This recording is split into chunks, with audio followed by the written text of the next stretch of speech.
Did you know in that very moment when you were starting that you were actually going to build this huge fashion empire? The biggest part of my success was really tying my whole life into my brand. For somebody who's made over 70 million in your business, like you can get to a point where you take your foot off the gas and get this attitude of I'm big, I made it. You got this constant, I want to keep learning, I want to keep getting better. The more you learn, the more you realize how much you don't know. Anybody listening, this is powerful.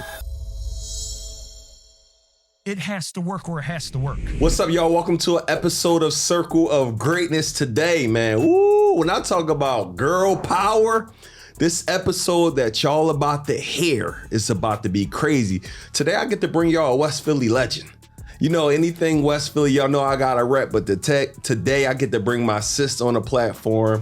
Milano, listen to me, sold over 70 million in clothes, empowering women all around the world to become womenaires, as mominaires, and just all around dominate. Without further ado, let me introduce my sis, Milano. What up? What's up, bro? How you feeling? Amazing. Thank you for having me. Thank you for taking time to get on the platform. Yeah. An amazing platform. Thank you so much. How you been? Good. Good. So I just really wanted you to be on here because it's like, where we come from, we don't make it out. Right. I mean, it's very seldom that we are able to do what we're doing at this level and make it. So I really wanted to do it. And I know we got a lot of similarities. I know your dad is in prison.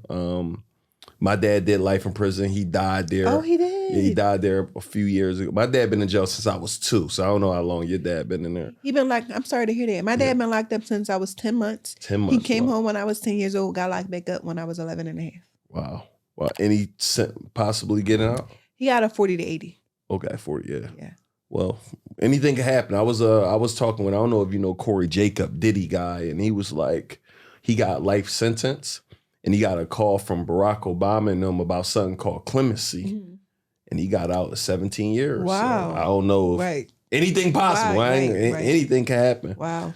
But you know, I know you always talk about the underdogs, you know, becoming an inspiration. So I really wanted you to come on here because I feel like your story empowers and embodies just a winner. Like you can come from nothing and create the life you want. And I don't think there's another female that can do a better job at sharing that motivation from Philly and how you just now this global leader changing the world. So thanks for coming on. Thank you for having me. And that was an amazing intro. hey, it's the truth. It's the truth. I'm inspired. Like when I heard you, we were at EYL's Invest Fest and you just told me what the brand did. I'm like, wow, it's not often that someone can build a brand to that level. And it all just started with a dream. Right. Yeah. So kind of tell me about, I know it was 2012 or 2011 when you first released the brand. 2012. Okay. Yeah. 2012. And what made you say, I got to start this? So actually, you were one of my inspirations too, Neo. Yeah, I heard you say that before, similar or something like that. Wow. I remember you had the Success shirts. Yeah, and I had bought some of your Success shirts, yeah. but I remember showing my mom like, okay, Mom, this is Neo. His father is in prison because I remember you saying that. Mm-hmm. And I'm like, because you would talk about your mom growing up in a single parent household and how you got fired from your job. Yeah. And I'm like, yo, our stories are similar. Yeah. And I'm like, if Neo can do it, I can do it too. Yeah. So you were a big inspiration to me and you didn't really know. Like, crazy. Like, that's why it's so important to share your journey. Yeah. But yeah, so I started out the trunk of my car. I started with 2 sweatshirts. I wore one and I sold the other one. And I would just constantly just flip and flip and flip. And I would drive around the tri-state area selling shirts out of the trunk of my car. Yeah.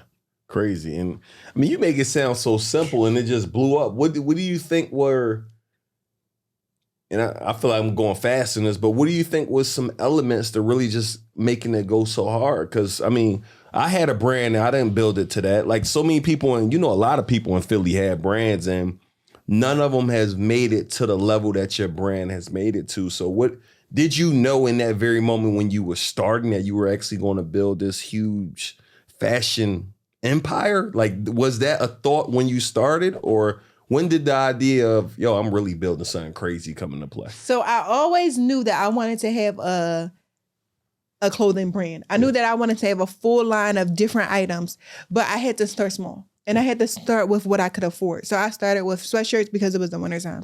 And I didn't think about like the full bigger picture. Like I am the type of person that like if I set a goal, I don't set like a 5-month goal. A 5-year goal. I typically like if I can do it in 5 years, I can do it in 1. Yeah. You know, so it's like I set like things that I felt as though they were attainable. And I just worked hard. And I think the biggest part of my success was really tying my whole life into my brand.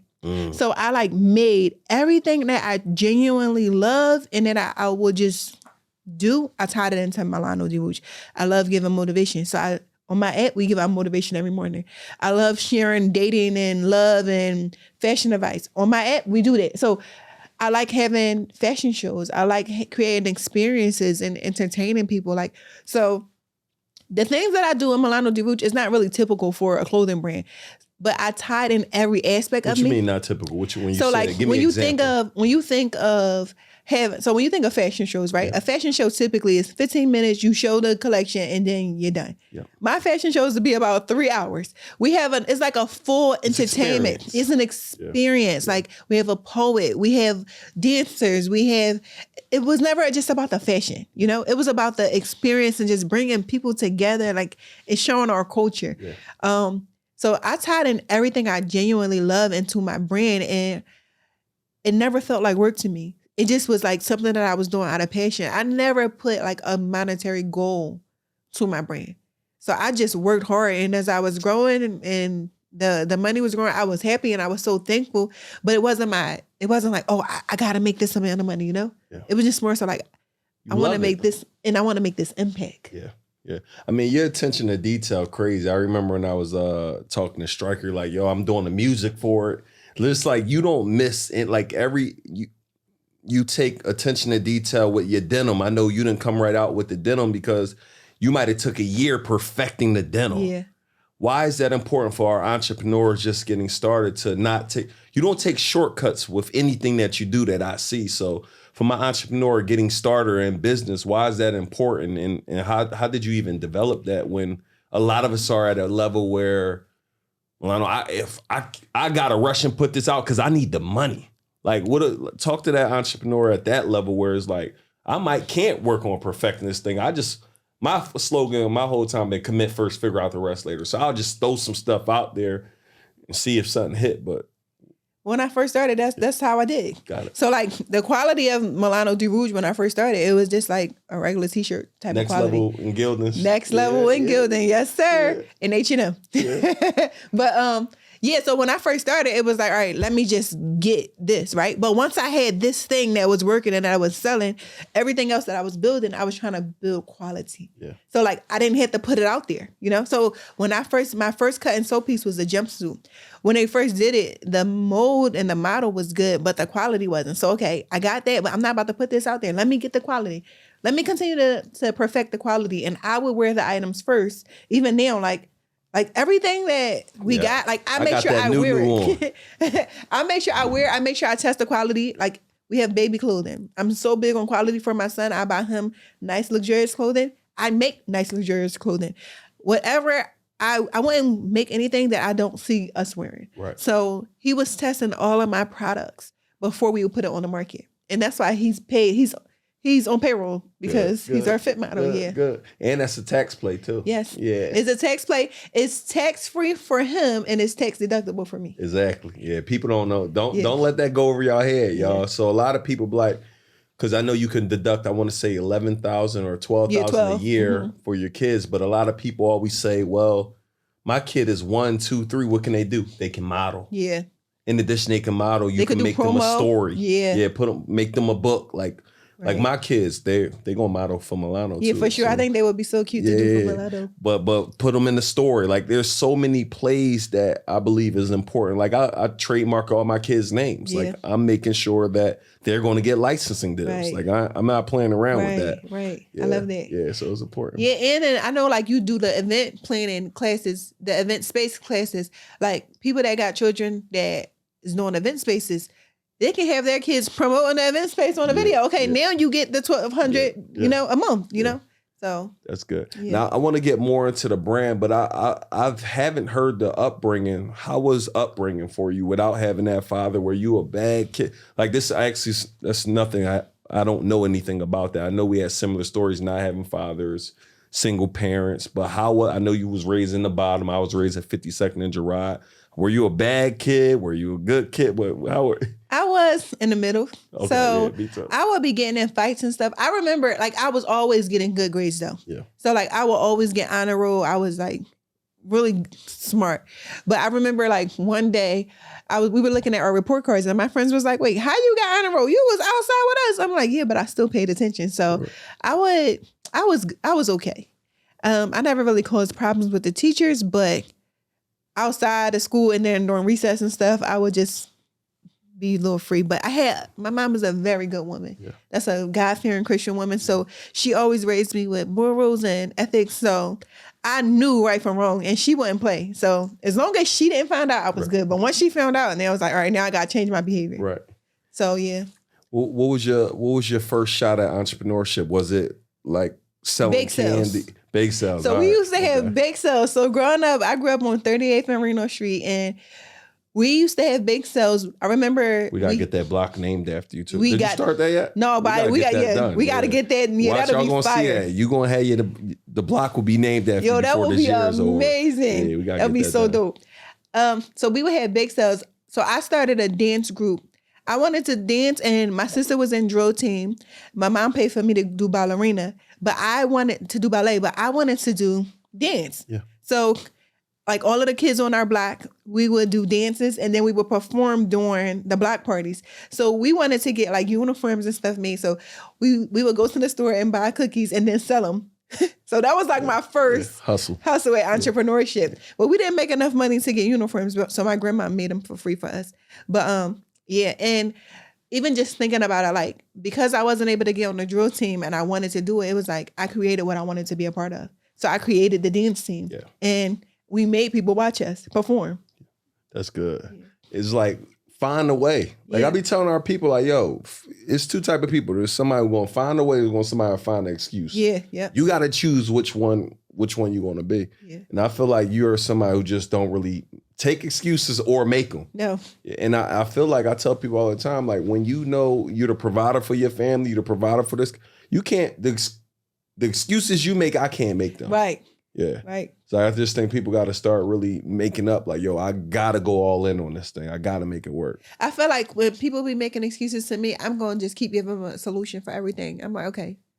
And then you learn that some people going to come up with a problem for every solution. Facts. If somebody got a problem for every solution, I'm like, you don't even want the solution at this point. I can't even talk to them. Yeah. Like those, what made you say I'm getting out of Philly? So I wanted to move to Los Angeles. Los Angeles was like always my goal city. Yeah. And I went there since you were younger? Since 2009. Okay. Like once I feel like once you see it, when you don't see it, you don't know what's possible. But once you see it, you can't unsee it. Yeah. And it just motivated me. I went there in 2009 with my ex and I'm like, yo, I love it. It's the sunshine, it's the palm trees. As soon as I get some money, I'm moving here. And that's what I did. Got it. And then from there, you stayed, then you came back or went to Atlanta. When did you open your store? Tell me what year. 2016. So 2012, the brand started. 4 years later, you opened the store. So 2012, the brand started. 2014, I got my studio warehouse. Got it. And then where was that one at? Kensington. Okay. I don't think I've been to Port Richmond. Okay. Yeah. Crazy neighborhood, bro. They had like dope because we had Pete was doing my shirts and your shirts at a time. Yeah, I was in that building. And that same 32, 33 Amber Street. Yeah. That was a wild joint. That was a wild joint. People was coming there though. Yeah. They was coming there to buy my shirts. And I'm like, if they're coming there, then it's a demand for a store. And I just supplied the demand. Because I never wanted a brick and mortar. Right. Why didn't you want the brick and mortar? The overhead, managing people. I just wanted to like really grow my brand. And then once I got online in 2013. And I'm like, online is the biggest store in the world. Yeah. So I don't need a brick and mortar. And I'm not big on like listening to what everybody say. I go with what I feel. So everybody was like, you got to get a store to show that you're official. And I'm like, I don't need a store to show that I'm official. Yeah. Like I'm making sales. That's official enough, you know? So, but once it was a demand for it, I just supplied the demand. Yeah. Well, I know right now you're transitioning, you helping mamas be better moms, you helping women start and grow their own brands, right? You're coaching and helping people, right? Transition to do more of that. But I heard multiple times that you didn't have a mentor. Yeah. So I want to know I know when your son came, that was another battery in your back. But before we get to that, like, what was driving you, or how are you learning about becoming better? Like, I got better by having mentors, having coaches, right? I believe, kind of like you said, once you see it, you can't unsee it. So a lot of times I'm seeing successful people, it made me become and want that more. But what drove you to success for those years when you didn't have no mentor, no guidance, no coach?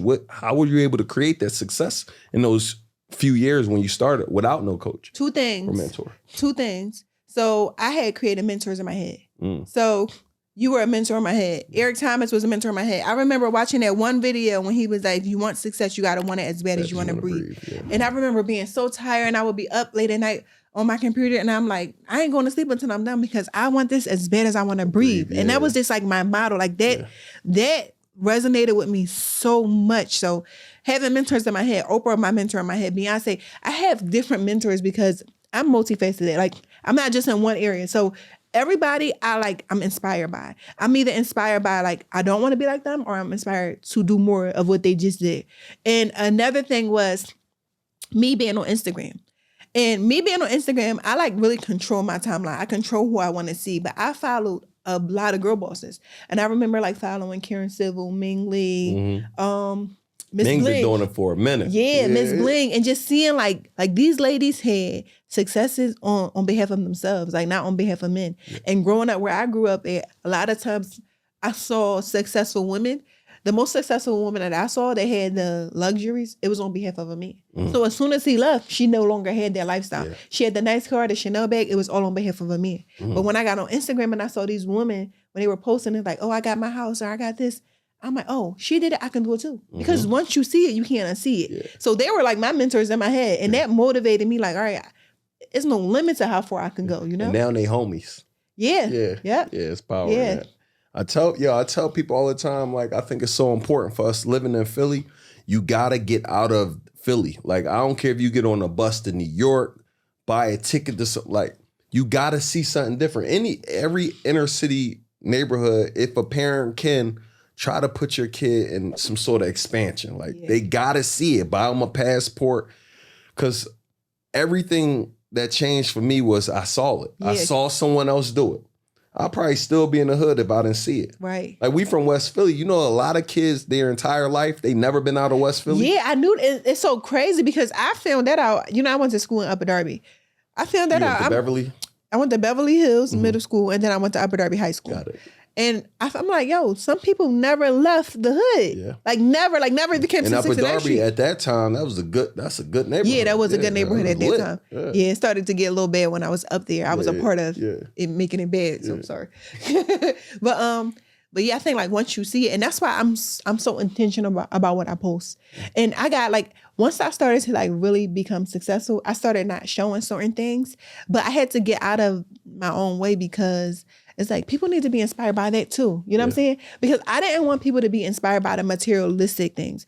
Me, I'm so grateful to be able to get what I want, but I wanted them to be more inspired by like, okay, just having access and then like buying assets first, you know? Yeah. I feel like when I first started, I was by like my family and my sister and my mom's stuff that I wouldn't buy for myself. I didn't buy my first luxury item until 2018. I made my first $1 million in 2016.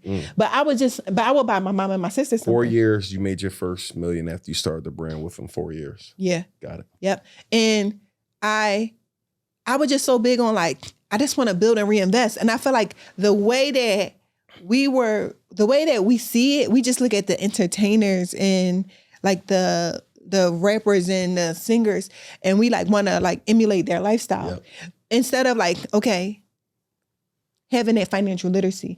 And that's why I really like EYL too, because they're teaching us stuff that I never knew. Yeah. They're teaching us stuff that I didn't have access to. So now we can really shift the culture, because now it's like, I don't want to buy this car first. I'm gonna buy the property. I'm gonna buy the asset and let the asset pay for the liability. Yeah. So like, that's what I was trying to show. So it got to the point where I stopped showing certain things. I didn't want it to look like I was bragging. And it's like, okay, like, you know what? I'm not a bragger. I'm not a boaster. Like, I need to show them, like, this is what happens when you work hard. And I'm going to show it, and I'm going to continue to show it. Because I was so used to showing a struggle that once it became success, it was like, all right, like, it was a little different for Yeah. me, you know? Yeah. But now it's like, I don't want them to be inspired by this. Yeah. Hey, I'm so excited, man. My sis, Milan, is finally coming out with something to help everybody looking to build their brands. I've been talking to her. I'm like, Milan, yo, you sold over $70 million in apparel. You have figured it out. You got the blueprint. Can you come teach in a challenge, in a class, in an event, some way to help our people get to the next level? So if you're interested, there's gonna be a link in the description below. Take a minute, sign up for that, so you can literally learn from Milan whenever she drops this amazing opportunity. Don't say I didn't tell you first. Like, I literally wanna make sure you get the blueprint on how she was able to generate $70 million and how you're gonna be able to generate whether 6, 7, or 8 figures with your business as well. So make sure you hit the link below. And let's get back to the episode. I stopped posting cars and all of that. I never post the house stuff, just security reasons. Right, you know, I don't right, for sure.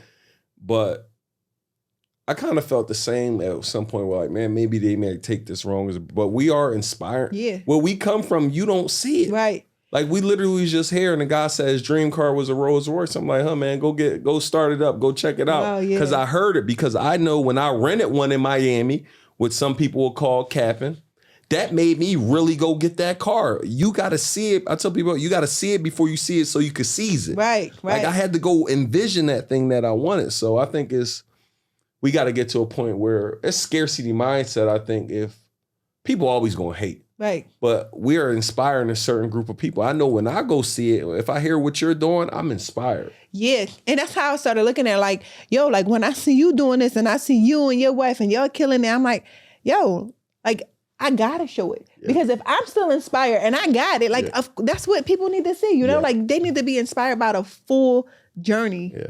But what about to this person right here who's listening and they just really don't believe it's possible? Like, you are inspired when I may do something. I'm inspired but we may arrive to a certain point. But what about that underdog? Like, what would you go on? They don't even know if this stuff is real. Like, wait, that we had to scam somebody. Like, wait, they just don't even know it's possible. What That you had that what? Scam? No, meaning in their mind, when you see successful people, what did they do to get that? Oh, Who yeah. is he sleeping with? Who's she Right, sleeping with? right. Who did you scam? Right. What drill you running? What Right. play? They don't believe. A lot of people don't believe it's just possible. You know what's so crazy? I remember when I was like starting, right? And I was getting my warehouse and This one out here? No. My studio. I was calling my studio and Your warehouse. Speaking my warehouse, your warehouse. because that's what it was. That's I thought that's what it was.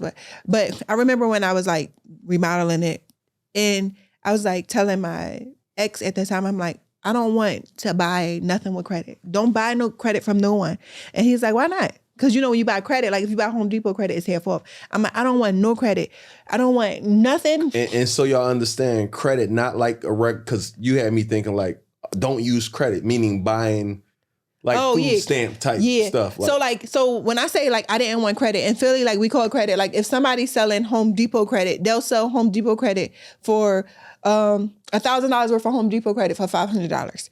So they'll sell like $1,000 worth of Home Depot credit for $500. Mm-hmm. And it's like basically I didn't want that. Yeah. Because that's right there, a ripoff. Yeah. And I didn't want nobody ripping me off, so I didn't rip nobody off. I didn't want to buy that credit from nobody. I'm like, we either going to pay for it or we can't get it until we can afford it. So that's what I used to tell my ex. I'm like, I don't want to do that. I don't want to do nothing wrong. I just want to build this thing the right way. Yeah. And that's why it's built the right way. Yeah, the foundation is solid. And for the underdog, bro, you looking at two underdogs. That's like I come from the bottom of West Philadelphia. I thought everything was all good because that was my surrounding. I didn't know like that. We was in the hood. I didn't know, you know. Me either. Now I think about I didn't know. That life was cool. I had a great childhood. You know, like when I said I had a dance team, like we didn't have drums. We were beating on recycling bins. We had sticks and beating on recycling bins. Like I would go to the corner and play basketball and be shooting the ball inside of a crate.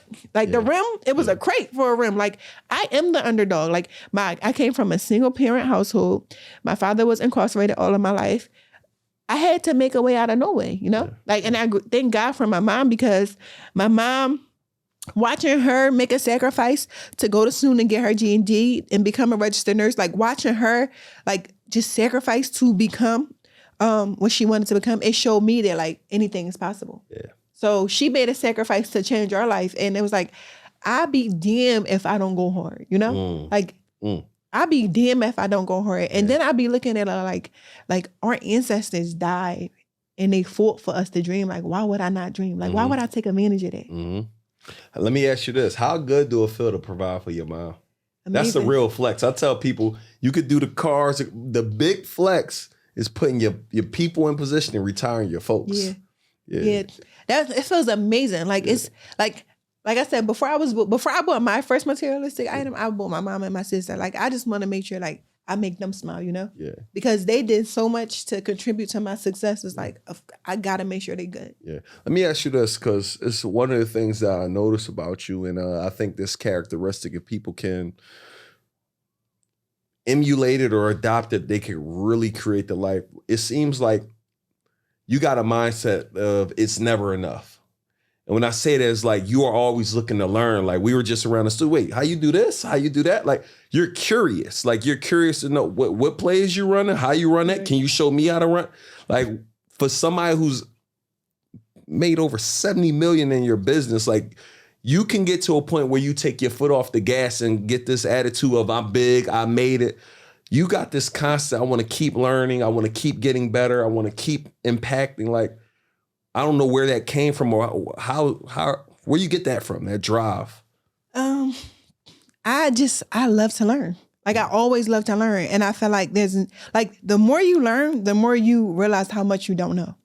So I just know that like, yo, if I can make $100 from zero and then I can make 1,000 from 100, then I can make 2,000 from 1,000. It's like, yo, that means that I can continue to grow. Yeah. If I got here from zero, that means the sky is the limit. Like, why stop now? You know, I am just, and it's not even about money. It's just about like the opportunity. The opportunity you can create for yourself, the opportunity I can create for my family, just being able to grow. Like, that is my goal. Like, every time I'm praying, I'm like, God, I just want to reach my full potential. Like, I don't want to leave this earth without maximizing my full potential. Yeah, that's good. Ooh, that's powerful. Y'all, if y'all listen to this, full potential, like that's what we living out here for. How do we really maximize this thing? So you had your son, and I know up until that point, because I heard you say this, I want to say on the stage or Invest Fest, like you were buying things, like you were just living your life, but I felt like he gave you like another sense of purpose. Like that's when you said, I really started taking the financial literacy thing serious. Talk to us about that. When I had my son, I really started to think about my legacy and like, okay, what can I leave him? And I had my store, which I didn't own. I had my showroom in Los Angeles. I didn't own that. I had my dream car, which was a Mercedes. It was leased. I had my warehouse, the fulfillment center. Like nothing that I had, I own. No ownership in anything except for my brand. But no ownership in none of those properties. And I'm like, what can I leave him if something was to happen to me? And I'm like, okay, this money is not no good sitting in the bank. I need to invest this money. So I bought my first property, which was my store, my new store that we're working on. And then where's the new store gonna be? Atlanta or Philly? Philly. Oh, good. Philly. I don't know if I want to start in Atlanta, but everyone's telling me I need to do it, so I'm going to reconsider. That'd be hotcakes now. Everybody, I ain't gonna lie. I feel like both stores. I feel like it'll do better down here. Everybody is literally saying everybody's in Atlanta, and they getting money out this joint. You know what I'm saying? Everybody like, they like, I even seen like on Google, you know how like you start typing in Milano, and they like Milano store in Atlanta. So people must be asking for the store in Atlanta. But I think I may do it. I think I may do it. What about can they shop in the warehouse, or they ain't gonna be? No. Okay, got it. No, we would just probably like certain people come to pools, but no. Got it. Okay. Their warehouse is gonna be a private location. Got it. Okay, cool. Yeah. Where was we at? What was we? We was talking about the generational wealth. Yeah, talk about that. Yeah, and I think our parents and people about that kids, they got to hear this. Yeah, so I was just thinking about like the legacy and what I can leave him, and it's like I have these materialistic assets. I have the purses. I have everything that I wanted. Like I was really happy with my life, but when he came on board, it was like, what do I leave him? Like, what can I do for him? So my whole mindset changed. Yeah. It was like literally like, all right, I gotta invest this because I gotta give this to my baby. Yeah. You know, like even just the way I I do things like I got patient. Like I had to like become patient. I had to like, okay, I got to speak to this person a little differently, give him a little bit more grace. It just like changed everything. Yeah. And then, so for his first birthday, I had one of the properties that I purchased, I had put in a trust for him for his first birthday. And then I co-wrote a book for him too. I remember that. What was it? Little Caesar. What was that book his called? His name is Czar. Everybody think his name is Caesar. No, Czar. Czar. And Czar is it means Russian ruler. I swore that Russian ruler sound like a Caesar. You know what I mean? But it's a Czar. You know, Czar. Got it. All right. It's a Czar. I bought that book though. What was it called? It's called Because of Them. Czar's story of Black inventors and their inventions. Yeah, I remember. Yeah, that's powerful. Yeah, Jay-Z named him. Okay. That's love. Yeah. So we started with that, got the property for him, and then you did the same thing for your mom and your sister. Yeah, you for bought Christmas. them some properties. Yeah. So I got them a property on Christmas because, like, and for my sister's birthday, she wanted a truck. She wanted to start a trucking company. I got her a truck, and I bought me a truck too. So that's something we're working on as well. Good. So the idea is that was like a huge turning point in terms of me saying, yo, I got to get all of this dialed in, from trust to properties, and you just been buying properties and building businesses ever since then. Yeah. Yep. I had bought 15 or 12 properties in 15 months. Wow. I got 13 now, but yeah. Wow. Listen to my ladies, listen to this. Let this be some inspiration. Anybody listening, this is powerful. So it's just the power of just building a brand. I want to talk to you about building a brand. We got some people here listening. I'm building a brand from the beginning. What's some tips you could get to somebody? They're trying to figure it out. They just got started. Like, I feel like what you built, I honestly don't, I believe everybody can do it, but everybody won't do it. So what would you say some Milano tips on building a brand? Like, what's a tip that you could share? I would say, like, the first thing to do is, like, think about why. Like, why do you want to do this? Yeah. Like, your why is going to keep you going. Yeah. Once you have that why, that's what you focus on, because there's going to be times when you feel like giving up. So that why is really important. And I'm not really big on, like, oh, you can make this overnight, because I just know that, like, true success is not overnight. It may You're look 10 like years in right now. Yeah, it may look like overnight success, but you got to put in the work. Like, nothing will work unless you work. Yeah. So that's another thing. Like, you got to really put in the work. People don't want to post. People don't want to promote. It's like, okay, how do you want someone to find you? And then I would have somebody like messaging me, hey, can you post this? And then I go to their page, because sometimes I post people's stuff for free. Sometimes if somebody DM me and they telling me something about their story, and then I go to their page and I see them promoting, then I'll be like, all right, yeah, I'll just put it up on my story, no problem. But then I go to somebody's page and I'm like, you want me to promote you, but you don't promote you? Ooh. No, because you don't believe in your own brand. Page how do you private. Want anyone else to? Yeah, exactly, how do you want someone else to believe in you? Yeah. So definitely, I would just say, like, promote yourself. Like, whatever it is you're selling, you should be a walking billboard for your company. You know what I'm saying? Yeah. Like, you got to believe in what you're doing. If you don't believe in it, don't even waste your time. Why waste your time doing something that you don't truly believe in yourself? You might as well spend your time doing something else. That's gonna make you happy. Yeah, and it's funny you say it, because I used to do the same. People in my DMs promote me. I go to their page, ain't an image in sight for the thing they asking me for.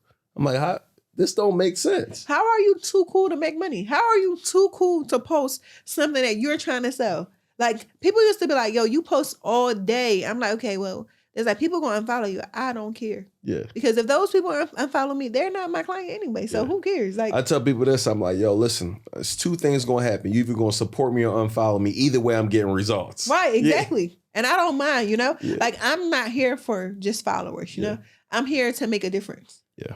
And that's good, because I think people got to really understand, just like, you got to go all in. Like, so many people say they want to build this brand, but they not really fully commit. You put your blood, sweat, and tears in this. I never see you without your brand on. I never see you not. Like, when I gave you some clothes, I'm like, I don't even know if I'm going to get this to her. I don't think she wear nobody else stuff. No, I do. I just think people got to understand, you have to become obsessed. Like, it has to become, I tell people all the time, your sessions become your possessions. Like, they need to think you're crazy. Right. All she do is talk about Milano. Yep. You got bags. You got, I'm sure, shoes coming out soon. Like they say that. They say that, like, you gotta be like a certain level of crazy to like really become successful. And I don't mean like crazy. I mean like bro, like, my work ethic is like crazy. It's insane. Like, I'm not going to sleep. Like, and now you would think because I'm successful that I'm going to get a full 8 hours of sleep. No, you know why? Because I want this more than ever, you know? Yeah. Like, I know it's another level with my name on it. So I'm not going to be at 12. I'm going to be at 3:30 a.m. I'm going to be until I was reading a book the other day. I'm like, I'm not going to sleep until I finish this book, The Ride of a Lifetime by Robert Iger. How was it? The CEO of Disney. Amazing. Bro, that book is changing my life. Like, what you physically read or you do audios? So I physically read. Got it. So Audible is good for me, but I need to like read those pages. I need to highlight. I need to take notes. And Audible, what I'm gonna start doing is like maybe driving with the Audible on there. That way everything can kind of like tie in. Yeah. But I gotta physically read it. And it takes me longer to read because I gotta take notes. It's a lot long. I was reading not to cut you off, but I was listening to a book the other day. It was 57 minutes. I'm like, it would probably take me 4 hours to read it. So that's why we listened to the audio. What book was it? I was listening to it was called Zero Money Down. So How to Acquire Businesses by Roland Frazier. Yeah, well, let me know how you like it because I'll check it out. Fire. Yeah, I'm building a library in my new headquarters because what I learned is like so much stuff is hidden in books. Yeah. Like the recipe to success is right there in the book. And I feel like you can't just read to read. You got to read and apply it. Yeah. And that's what I've done. That's another secret to my success. Like I was going to seminars and people would be like, y'all keep paying for these seminars and y'all going to these seminars. You're going to get out of it what you want to get out of it. Mm-hmm. Because if you go there and you just want to go there and socialize and just take a picture and show that you was there, then that's what you got out of it, a picture. Or you're going to go there and take notes and I'm writing down everything. Yeah. Even if the stuff didn't apply to me at that time, I'm still taking notes. I can give it to somebody else or it's going to apply to me when I get to their level. So I'm so big on like, I don't want to just learn just for the sake of learning. Yeah. I'm applying that stuff as I go. How quickly because I'm happy you said it. How quickly are you applying these things? Because a lot of people, they're like, they become, my brother Marcus watch, don't become addicted to education and allergic to execution. Oh, I love that. You apply everything. Like, but what are you saying to this person that's just afraid? Like, Milano, I'm learning, but I'm really afraid to start. I don't know if they're afraid to start.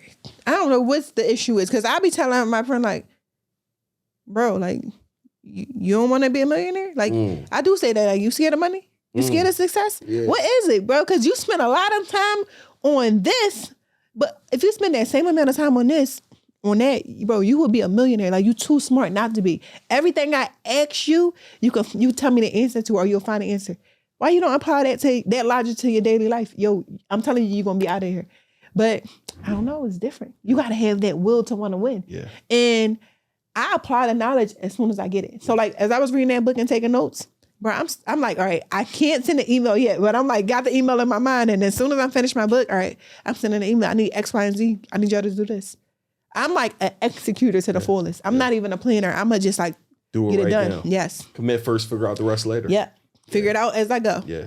Sometimes people want to see the full staircase. Like, okay, this is how I'm going to go up. Nope. The staircase isn't there. I see this step. Yeah. I'm going to go to this step and then God going to bring the other step. Like one by one step at a time. That's how you build your company, brick by brick. Brick by brick. Yeah. Did you see that video I did? I was like, brick by brick, layer by layer. No, I didn't see that. I think I saw one I really like you did was about the doors being closed. I went back and bought the building. Yeah, Is that the same video? No. I just did that. I just shot that little thing at the office. I like that. That was the whole office, all them doors and all that? Yeah, that's the office. How big is that office? 21,000 square feet. Oh, that's a monster office. Yeah. Golly, 21,000 square feet? Yes. I mean, you could do everything you need in there. That's what I'm going to do. Content studio. You said you don't make a part of it an event space too? Yep. Event space. Will that be public though? Because you mentioned something private. It'll be public, but the way we're building it out is you won't even know it is Milano event space. Ooh. That's the way, like you can't even tell. 21,000 square feet.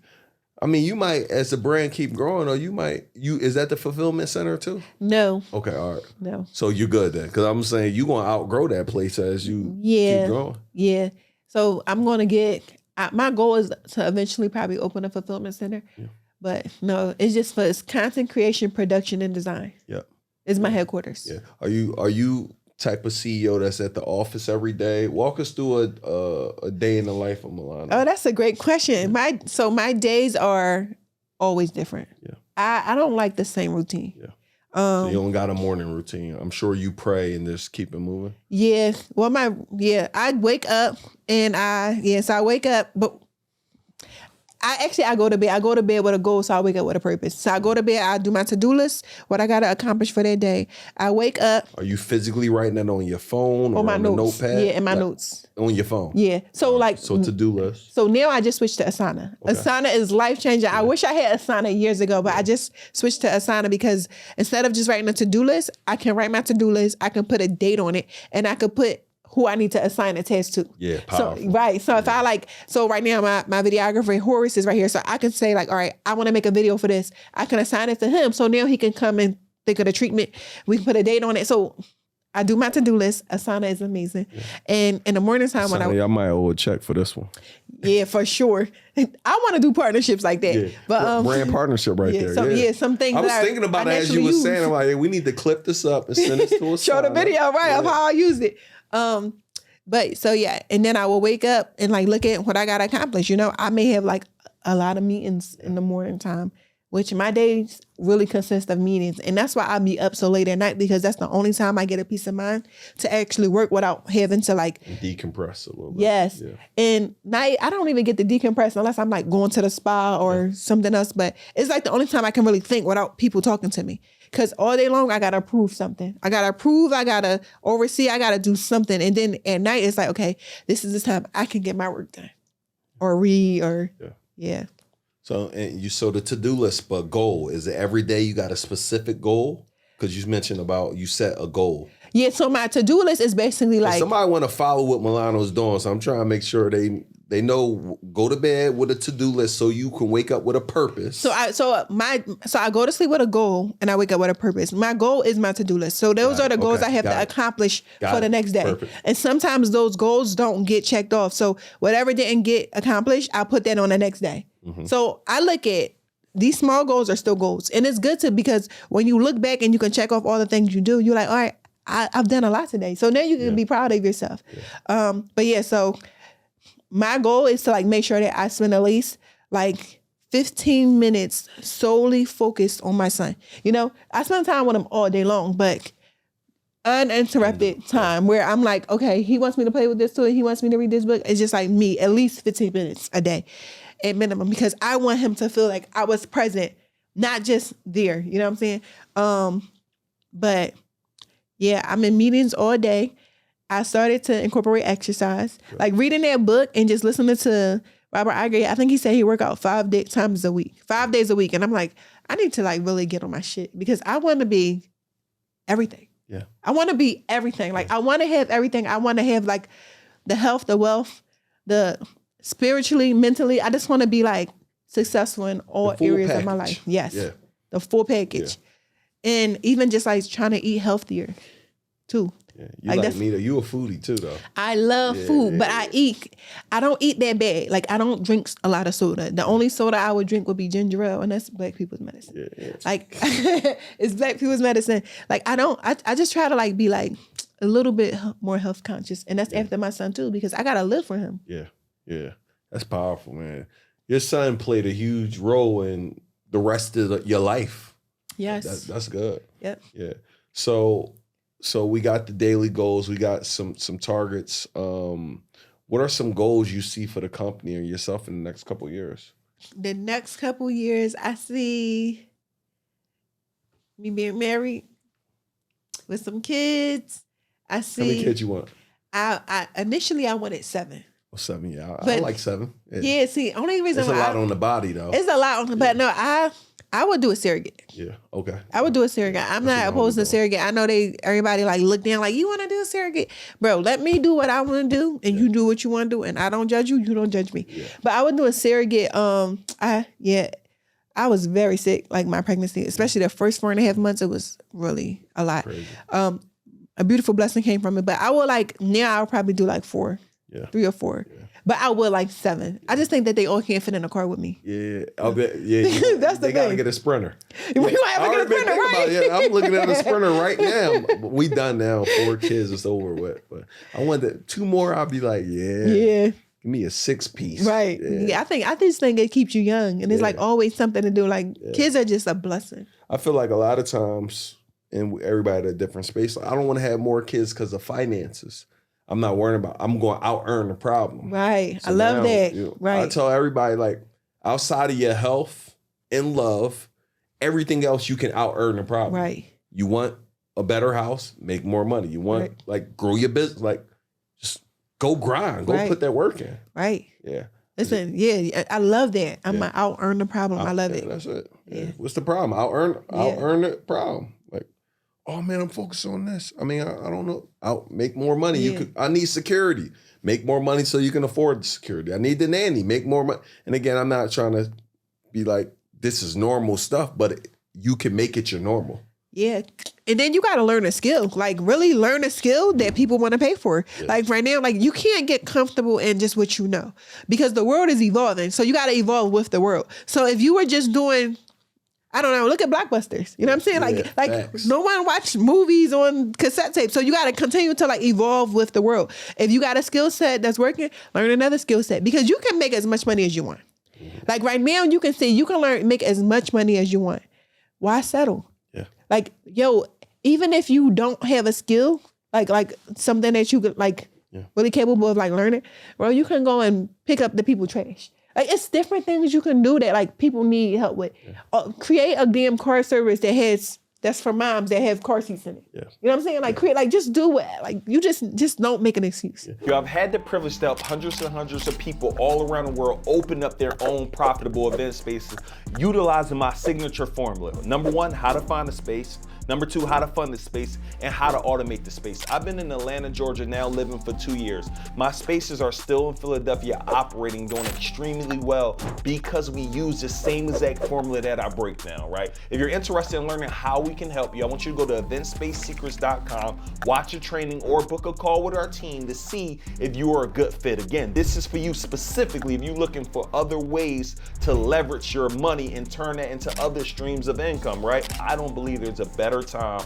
than right now for you to get tapped into the information in the game that can help you. So again, go to eventsspacesecrets.com, watch the training or book a call with our team to see if you're a good fit for this opportunity. Let's go. It's funny you say I started to say we can't even talk about, but I started thinking about the sesh for a second. But I know we can't mention that, but I just start, it's so many options out here to just figure out how to make something work. Yeah. But it's just, I think people you gotta be curious.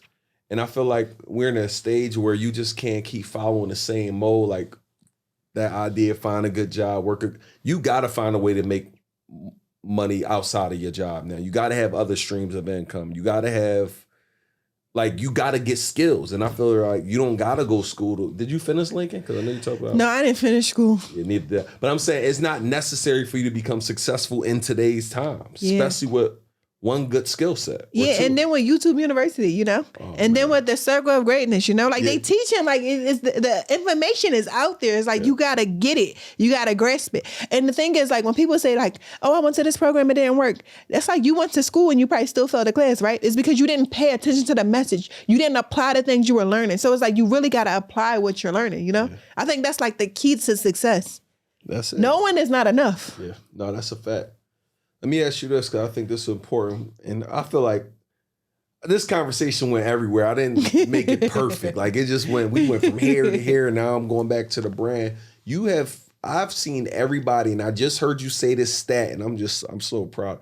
500,000 people that you just learned this stat has wore your brand. Yes. Not meaning 500,000 orders, 500,000 unique people. Yes. How? Like, how is this even possible? Yes, 500,000 customers. That's crazy. Wow. How important has influencer marketing played a role in your brand? Because I see you got everybody, all the hottest ladies wearing your brand. Like, you got everybody wearing your brand. Like, how has influencer marketing played a role in that? It played a big role in it, and I'm just so grateful to God just for like aligning everything the way He did. It definitely played a big role in it. And when I started, it wasn't really called influencer marketing. Like this is just a new thing. How long have you been doing influencer marketing? I've been doing since I started. Like I from the started rip. in 2012 and I would like reach out to the different celebrities like, hey, Milano de Rouge means making dreams reality. You're doing that. I would love to send you a package to pay homage. That's the script right there? That was the script. Say it one more time because they needed that script. That's a winning That was what it was. It was like, Yeah. hey, Milano de Rouge means making dreams reality, and that's what you're doing. So like, like everybody that was like celebrity, like they made their dream a reality, and I was like, I would love to send you a package to pay homage, and some people will open it and say yes. Some people will open it and just read it. Some people didn't want it. It was like, okay, whatever worked. Yeah. And before, because it wasn't like influencer marketing, I didn't have to pay for them to wear it. They were just wearing it if I send it. And sometimes I send stuff and they wouldn't wear it. And it'll be like, you know, when you start off, you ain't got that much money. So it's like, damn, they didn't wear it. Like I just came out of my, this just came out of my inventory. I ain't even got enough money to like cover it. But I was just still doing it and I was consistent with it. And that helped a lot. But I think that like my customers helped even more. Yeah. Because representation matters. Mm-hmm. And I would post Spotted and Milanos all the time. And I remember people would be like, you need to still post them. Yeah, I do. Yeah. I still, because I love my customers. Yeah. I appreciate my customers so much. And that's why I was first posting them from the beginning, because I was appreciating the support. And I remember people would be like, you got to stop posting your customers. Like if you look at the official brands, they don't do that. And I'm like, well, I appreciate my customers. Like this is why I am. Yeah, that's why Milano de Rouge is growing, because of my customers. Like so, all of that, what looks good, I don't care about what looks good. I'm doing what feels good to me, and my customers, they happy when they get posted. You know, so I post on my story whenever they tag me in it, and I appreciate them because they are the real reason why we're successful. Exactly. Like they are the reason. I'm nothing without my customers. Exactly. So I'm going to show I'm going to pay homage, and then by me showing them, they wearing this stuff differently. You know, so they may wear it different from what I showed on the model. They may have all different type of body types. Yeah, and then somebody else that's looking at them is like, okay, she fit this, like she's my size, you know, or he's my size, he's my height. He wore it, I can wear it too.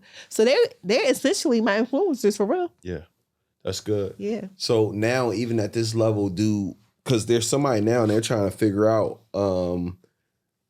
these bigger ones, are you sending these packages and got to pay? Like, what is the strategy now at this level and at some of the big people? Are they just still excited to receive it? So some big people, they've actually purchased online. Mm-hmm. Sometimes I send them packages. I purchased all my Milano. I appreciate you. I'm not big people yet. Yeah, though, you are big. Yeah. I appreciate you, my brother. Some people, they purchase online. Some people, we send them packages. Some people that we do photo shoots with, we have to pay for the photo shoots. And sometimes when we got a new item and somebody's like really fire, we like, okay, we'll pay them. Especially like with the influencers. Yeah. How you decide what to pay them? Do they got their rate, or y'all have a set at Milano? Y'all got a set thing that you are willing to pay influencers? So typically we never really had to pay. We probably only paid 2 people. Wow, out of everybody that wore the brand. Yeah. Wow. And so it wasn't really the celebrities we played. It was more so the influencers, because that's how they get their money. Yeah. So it was cool too, because it worked out. But yeah, so we would ask for their budget. Yeah. And we know like a banks that we're not going over. So in our mind, we know if we're going to go over this or if we'll come back to it later. Okay. How many packages should a small business be sending out a month for influencers and promo right now? Let's coach. That's a good question. That's a great question. I feel like depending on how much inventory you have, but it's good to. I think it's really good if you can.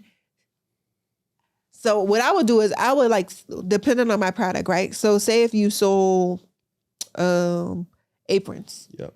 I would send my aprons not to just the coolest influencers. It would be strategic. It would go to people that's actually making cooking videos, no matter how big of a following they got. So if they're a micro influencer or a macro influencer, I'm sending it to them. Difference between the two for somebody who don't know. So the micro is the smaller influencer and the macro is the large influencer. So micro is under like 10,000 followers. Got you. And the macro is over. So I would send my stuff to both of them, because when you think about it, like the influence that you have, sometimes the smaller influencers have the bigger influence because people believe that influencer more than so what they got all the followers, because you'll probably think, oh, she just got paid to wear that. So you got to really like try to see, but and then you got to look at people that got a lot of engagement. They may not have a lot of followers, but they probably have engagement every time they post something, and people ask them, where you get that from? Who started this? So that means that people are interested in what this person is doing and they want to be like that person. So yeah, I would definitely I would try to give out as much as possible, and I would ask for feedback. Sometimes you don't have money, and right now it's harder because everyone wants to get paid for it. Yeah. And it's not as beneficial as it was before. I just watched a video with the owner of, I forget the name, the brand, Manier. Okay. He's over in London, I think, and he was saying how he don't pay for influencers because they want an astronomical amount of money, and then when you look at it, you didn't make that money back from them. Worth the squeeze. It's not worth the squeeze, and then you can look and so what I would say is whoever you do give items to, or if you do pay them to do it, I would give them a promo code, and you got to see how much money they're bringing back to see if you got a return on their investment, that's a gem right there, or not. Because if you didn't get it, it's I'm not wasting more money on this. Yeah. I would rather spend money doing something else for promotion. That's good. And I think the second thing, which I think, and I don't know if this is second or first, you actually create a good product. Yeah. It makes people, I see Super, I see a lot of people I love Super. They love your jeans. Yeah. They in there y'all look how these fit. One of the things that we're going through with just our digital products, we're going back now, and this is for anybody listening, and we're experiencing the product.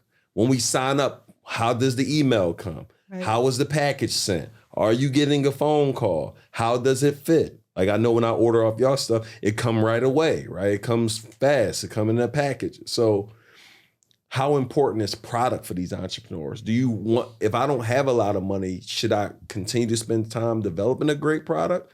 Or just put something out. And I know when I start, I'm happy you asked that again too, because I didn't get to touch on it. So when I started, it was just put something out. Yeah. Just start, And I had to just start because I didn't have the money. So I just put out my sweatshirts. But I still feel I made sure that, I was comparing the qualities. Yeah. So it was either jersey fabric, the jersey one, or it was the gilding. And I would try it on and get the weight. So I was making sure that it was good quality for where I was at the time. But now I'm just really so big on quality. I'm so big on fit. I'm not putting anything out there right now. A lot of entrepreneurs now. So now what's going to stand out from you is your design and your quality. You want to make sure that you are creating a quality product. Yeah. Whereas though you don't have issues, it's not, and I try to treat myself as the end customer. So I'm going through the website, I'm purchasing an order as if I'm a customer, so I can make sure the full process is good. Yep.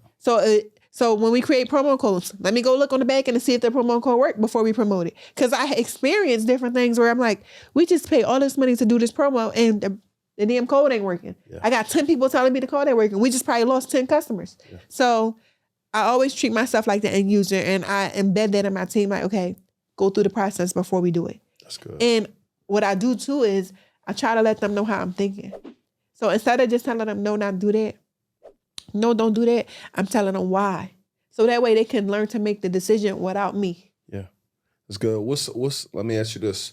Starting over, $0 to $1 million brand, what are some critical hires you believe for people building a brand like what you're building, whether it's clothing, a candle? I feels like we all need similar hires. What are some critical people that you believe somebody needs? So what I tell people now is, especially if you're creative, an operations person. You need somebody that's organized and that's going to get your operations in order, because you don't want to just an Instagram brand. Yeah. You want to make sure your stuff is official. So an operations person, an accountant, a bookkeeper, and a lawyer. Yep. I feel like as long as you got those people right there, that's the first. Accountant, bookkeeper, and lawyer, and operations person. Is the operations person assistant, or are they more like COO type of? They don't have to be COO. They don't have to be COO. They can just be an operations manager. Got it. Because then they can build up. You could get the other layers, but somebody that knows operations. I wouldn't even say just an assistant. Somebody that knows operations, because I'm not a planner. I'm not organized. I don't put in systems. I need to tell somebody how I want something done. And then I need them to be able to type this up and create a SOP on this. Yeah. So that right there is having an operations person will be essential to your business. Yeah. And I wanted to say this earlier because you were talking about it. One of the things I do daily, and I think it's powerful. Some days I miss, but I do what's called Delegate 30. So before I get up and I do, sometimes I miss, but before I could get on Instagram, I don't know if most people addicted to social media. I say a prayer and I'm on the gram or something, but I got to delegate 30 tasks to my team. Oh, 30. I love that. So before you even touch your phone, you can't get on the gram until you do this. So I sit down for 15 minutes. I write you Milano if we're working on something. My assistant, just say whoever, I'm like, here's what I need you to do today or tomorrow. So now think about it, after 30 days, if you were to do everything, that's 900 things you got off of your plate to get somebody to go execute on.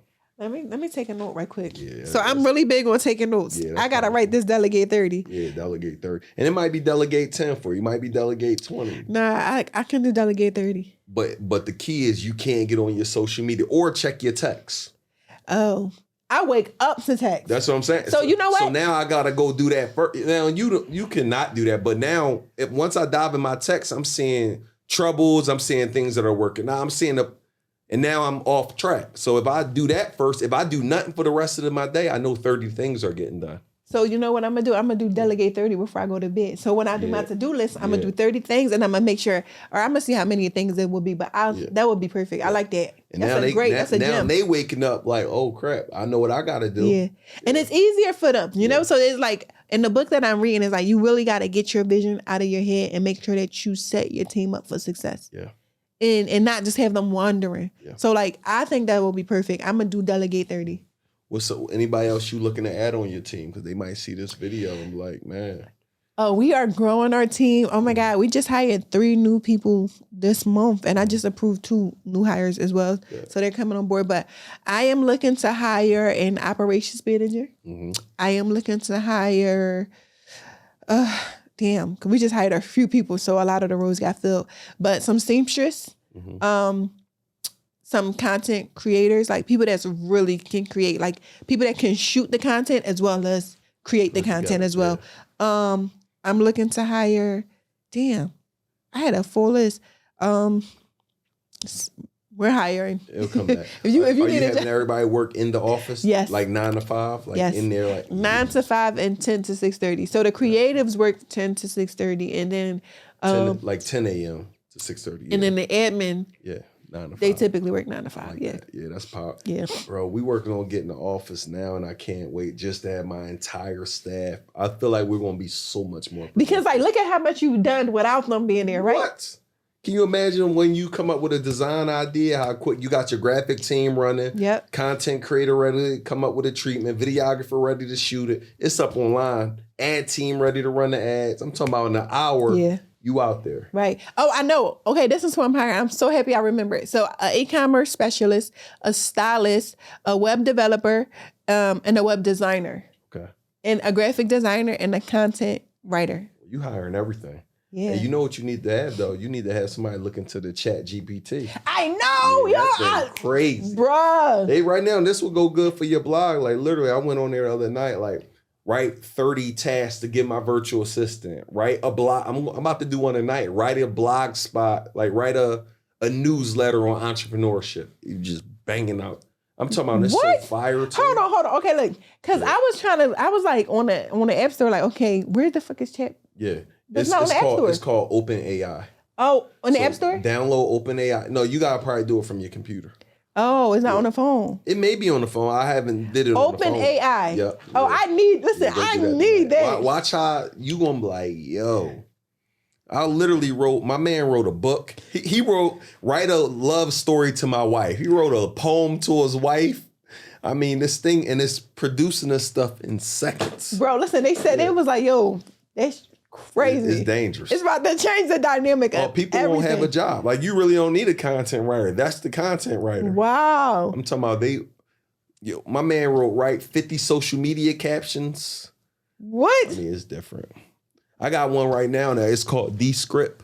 So my team just loaded my voice in there, an hour of my voice. And essentially an hour of my voice. So in that same platform, on another platform, you now can load up Chat GPT, write me a motivational video. I'm making this up. You now upload that to the thing and it's going to say it in my voice. No. Yeah, wait, bro. It's crazy. What? Yeah, it's crazy. So now when you register, just say you register for one of my workshops, what we're working on now, it's going to be a video of me saying your name. Hey, Milano, thank you so much for registering. Oh, wow. Oh, that's different. Yeah, it's different. What's the name of that one? That's Descript. Descript? Yep. Like D? Like DESCRIPT. Wow. I'll send you a video. You Bro, gotta that watch. is... Oh, Yeah. wow. The game is changing. Yeah, imagine if you incorporate all this with the clothing brand. It's over with. They get over. Yeah. What? It's over with. What? But yeah, I appreciate you coming on. Thanks for just.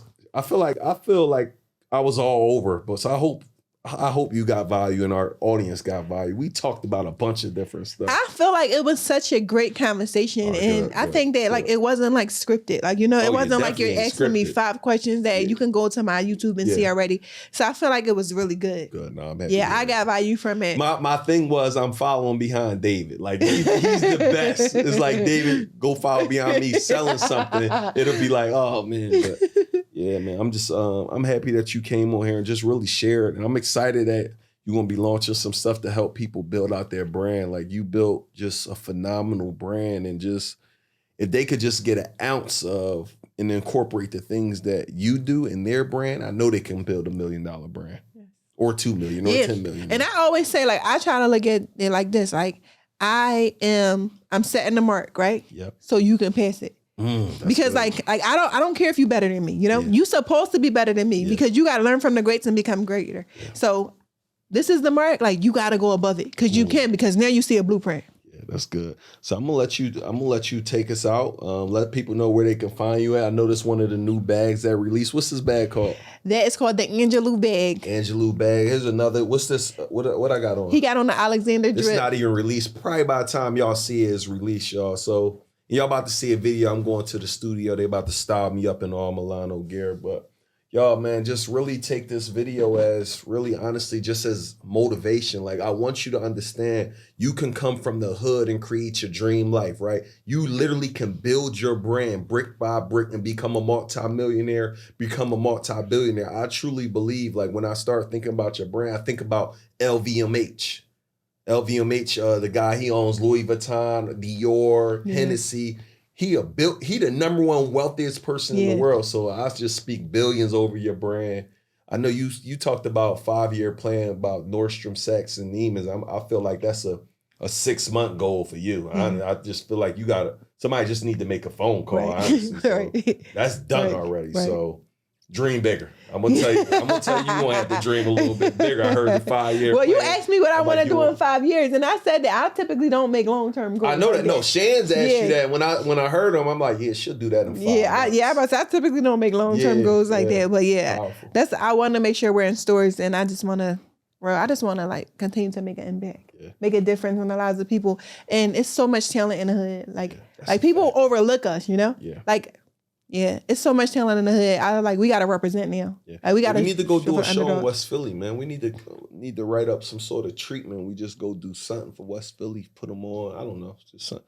We definitely gotta do some giving back in West Philly, but I want to start doing more shows. Like that sesh really inspired me. That was amazing. Do me some shows. Yes, Like, I got a lot of ideas. I know you're an idea person too. So yeah, I'm an idea person. Yeah, so. But yeah, let them know where they could find you at, how they could tap in. So you can find me on all of the social media platforms.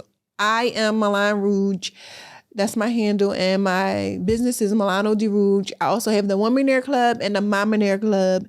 And download our free Milano di Rouge app. You can shop Milano di Rouge. Our store is in Philadelphia, 1509 Spring Garden Street, Philadelphia, PA, 19130. And you can shop online at milanodirouge.com. Let's get it, y'all. So make sure y'all tap in, y'all. Look out. We got something crazy coming. Milano about to educate the world on y'all building these brands. So make sure y'all look out for everything she got coming on. But thank y'all for tuning in. We'll see y'all in the next episode.